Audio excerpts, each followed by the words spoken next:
Praise Jesus. This is the way of the righteous. Good morning, everyone. We are down to day 21 countdown for the dress rehearsal. So today I was thinking about a quote from my book that I post on my Instagram and on Facebook. It says, wise counsel would often say, watch your zeal. But in my own understanding, I could not fathom that. See, when I first came into this walk of righteousness, and when you clearly know that there's a difference in your life, and you want to move, and there is like a fire, that fire shut up in your bone, and you want to tell the world, and you want everyone to experience it around you. Your zeal will take you further than you're ready to go. Your zeal and letting the world know, and the goodness of God and the goodness of what God has done for you can take you further than you're ready to go. Now, what do I mean by that? There is a process of maturity, and that process happens on every level of your understanding, meaning when he's stripping back your own understanding and he's replacing it with his, there's a process, because if you spend 40 something years thinking a certain way, it's going to take you some time to renew your mind. And then when the testing comes is when you really know, like the introduction to the idea, the introduction to God's word will give you the intellectual understanding. You know to forgive your brother and sister, but the test comes when you have to do it. You know that you must stay in love. You must abide in the place of love. But the test comes when the trial in front of you, when the person in front of you don't deserve the love, right?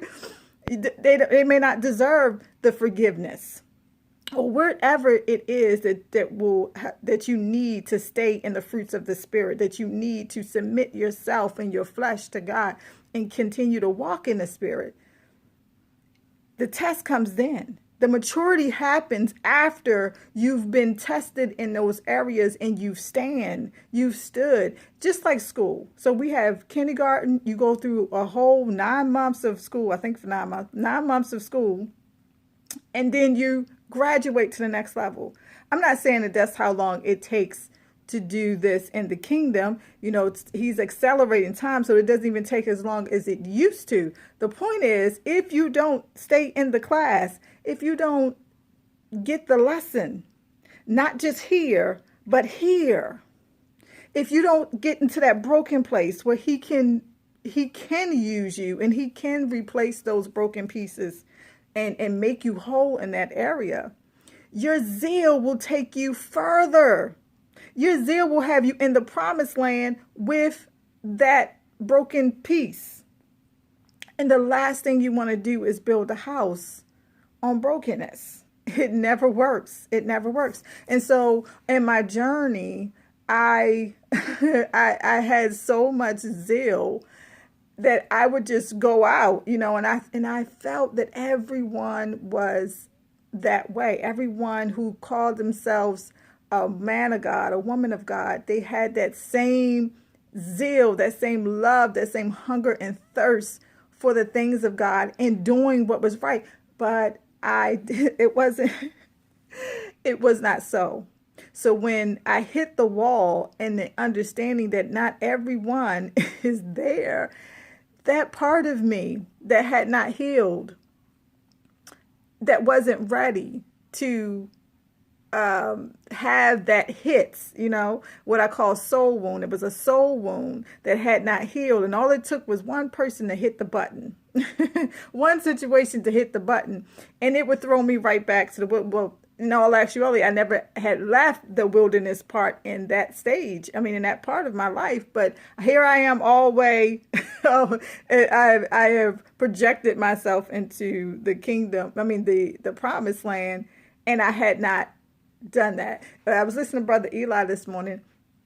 If you don't know Brother Eli, he's prophetic drive time. But he was saying how you have these ungodly expectations, and I had these ungodly expectations of people and the things of God, based off of my lack of understanding, based off my lack of maturity, and based off of my old wounds, that I had some things I hadn't even known. I didn't even know was there until I stumbled across it. And so this is the process that God has his people in, his bride, the stumbling process of these things that brings those spots to the surface.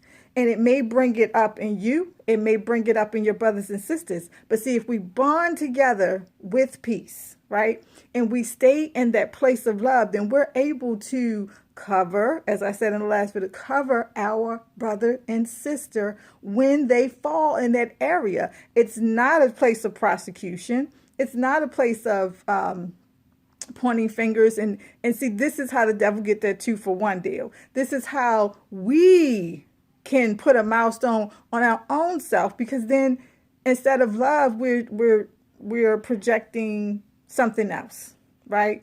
And we're not there for our brothers and our sisters. And so anyway, watch your zeal. Watch your zeal. Be sure that you have matured in a place so that when you get to the next stage, you're ready. You're ready. Doesn't mean stop moving towards God, but there are some things that we have to be aware of, because the devil is clearly aware of it, and he's waiting. He's waiting for you to drop the ball. He's waiting for you to miss that corner in the room. You know how you cleaning up the room and there's that one corner that has a lot of dust. He's waiting. He's waiting for that one